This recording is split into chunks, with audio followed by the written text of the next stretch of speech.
Mes visuomet kreipiam dėmesį į tai, ką jūs mums parašote į mūsų Facebooką Gyvūnų pasaulis, o kadangi daugybė žinučių buvo apie tai, kaip tinkamai ir greitai išmokyti šunį komandą gulėt, šiandien mes lankomės šunų dresūros mokykloje Great Pet, kur Akvilė kartu su Rubiu papasakos, kaip lengvai ir greitai šunį išmokyti komandą gulėt.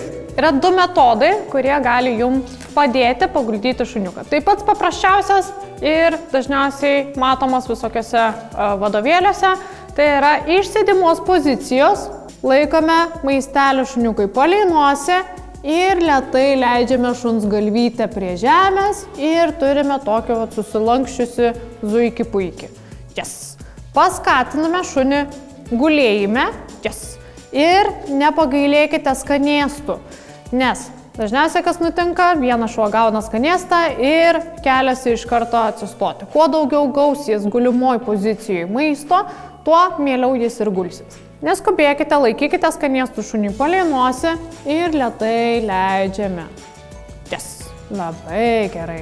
Komandos kol kas galite nesakyti, kol šuo susipažins su pačiu judesiu. Bet susiduriam su tokia problema, kai vedant šuniuko nosytę palei žemę, šuo ima ir atsistoja. Tokiem šunim galime pritaikyti kitą metodą.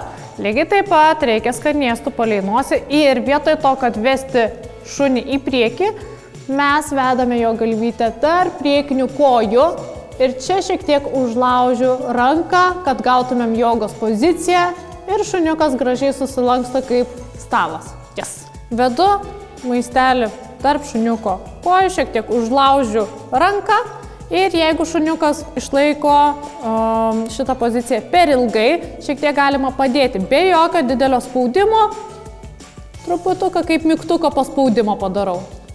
Yes.